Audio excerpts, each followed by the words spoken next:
मैंने जब इस पूरी सीरीज को देखा उसके बाद मुझे एक चीज ने काफी चौंकाया, वो ये था कि जब अजहर मसूद को, जो लोकल इंटेलिजेंस का आदमी है, वो जेल के अंदर उसको एक थप्पड़ मारता है, तो उसके बाद वो कहता है कि मेरे बाप ने भी मुझे थप्पड़ नहीं मारा। मुझे लगा यार कैसा खूंखार आतंकवादी, तो चूहे जैसा दिखाई पड़ा है, थप्पड़ खा रहा है, उसके बाद रोता हुआ दिखाई पड़ रहा है, और उसने कहा मेरे पिताजी ने। तो मैंने इस संदर्भ में जांच पड़ताल करने की कोशिश की, और मैंने जो फिल्म से जुड़े हुए लोग थे उनको मैंने वाकई में मैसेज किया। मैंने कहा भाई ये बात मुझे समझ में नहीं आई, क्योंकि ये मुझे मिसमैच सा लग रहा है, आपने तो इतने बड़े आतंकवादी को चूहा बना दिया।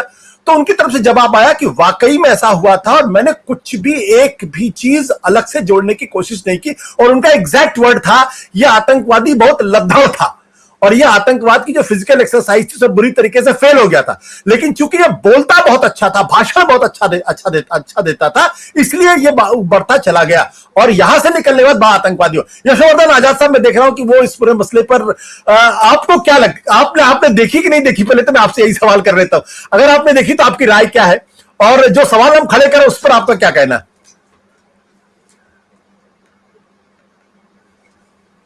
you have to unmute, sir. हाँ, हाँ, हाँ,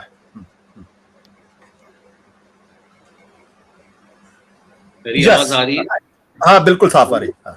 मैं कभी भी हिंदी के सीरीज नहीं देखता हूँ कि मुझे मालूम अरे बाप रे बाप, क्या मिलना। तो लेकिन जब आपका मैसेज आया तब से मैंने देखना शुरू किया, और करीब 3 मैंने इसके पार्ट देखे हैं। सबसे पहले तो ये कहना चाहूंगा कि बिल्कुल ही जैसे इंडियन बॉलीवुड के स्टाइल में बनाई जाती है, बिल्कुल ही धकेला थका हुआ दिखाता है, लेकिन एक चीज को बड़ा सही दर्शाता है, क्या हुआ उस समय। और जो आपने बात कही, बड़ी सटीक बात कही, इसमें एक ही मुख्य मुद्दा है। ये मुद्दा नहीं है कि रॉ और आईवी में विवाद था, या देश में किसी तरह का विवाद था, या कोई इसमें राजनीतिक पक्ष उभर। मैं ये बताना चाहता हूं आपको, कोई भी राजनीतिक पार्टी आती तो यही रिजल्ट, ये भी बताना चाहता हूं, क्योंकि हम अंदर से डरे हुए हैं, हम लड़ाई नहीं कर सकते, हम इजराइल की तरफ फाइटर्स नहीं हैं, हम हमास की तरफ बहादुर नहीं हैं, हम डिसीजन लेने में डरते हैं। और यही चीज जो है इसमें है। अगर इस हिसाब से अगर इसे देखा जाए तो ठीक है, मुझे जो फिल्म है उसकी क्वालिटी बड़ी ही पुअर लगी, बड़े अच्छे एक्टर हैं, इसमें कोई शक नहीं। अब 2-3 चीज जो मैं बताना चाहूंगा वो ये है कि ये जरूर है, अब देखिए, भोला हो, शंकर हो, और या ईसाया हो और मिसाया हो, इससे क्या फर्क पड़ता है? इससे कोई फर्क नहीं पड़ता। तीसरी बात ये है, ना हम ये कहें एक क्रिएटिव डायरेक्टर को कि आपको ये डालना चाहिए, वो डालना चाहिए, ये उसकी मन की उद्गार है। अब उसने एक फिल्म बनाई है, उसमें जो चाहे वो डाले, ये उसका पक्ष है, अनलेस कि वो नेशनल इंटरेस्ट के खिलाफ है। यहाँ तो ऐसी कोई बात नहीं है, ना ये नेशनल सिक्योरिटी के खिलाफ है। ये तो एक सही चित्रण उन्होंने किया है कि how we are a mumbling block, we can not take any decision. और कुछ जो चीजें हैं वो गलत भी दर्शाई गई हैं, जैसे कि अगर आप रॉ को बताते हैं तो वो सिर्फ स्मोक करके इधर घूमता नहीं है। 1000 चीजें हैं जो रॉ करती है, 2000 चीजें हैं जो आईबी करती हैं, और बहुत इंपॉर्टेंट है। मेरे ख्याल से अगर वो थोड़ा और अगर किसी वाकिफ हमारे ऐसे आदमी से पूछते तो मैं उन्हें बिना बताए हुए ये तो कम से कम दर्शा ही सकता था, किस तरह से आप दिखा सकते हैं कि क्या वो काम करते हैं उसके बाद। You go on doing a series of things.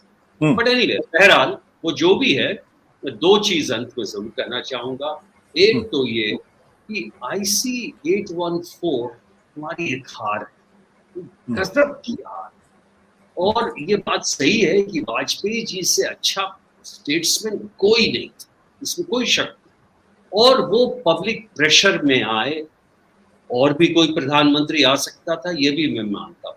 लेकिन अगर आपको टेररिज्म से फाइट करना है तो फिर कुछ जाने जाएंगे, और ये आपको लॉस देना पड़ता है।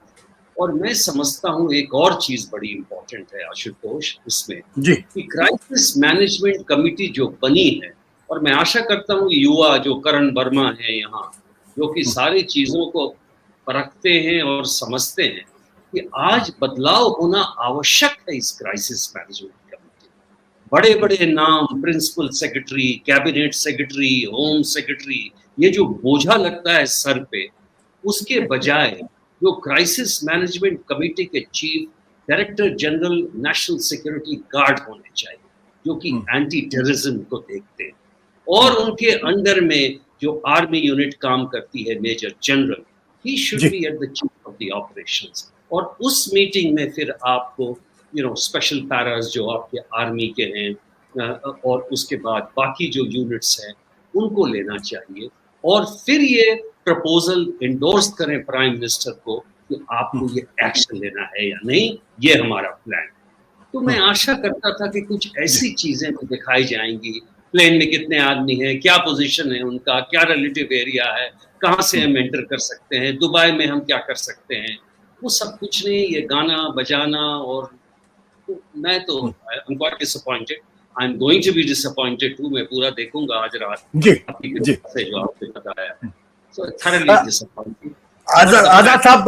आजाद साहब, मैं कोशिश करूंगा कि मैं अनुभव तक आपकी बातों को पहुंचा सकूं। वैसे मैं जानता हूं कि सत्य हिंदी वो देखते हैं, तो जरूर इस एपिसोड को देखेंगे और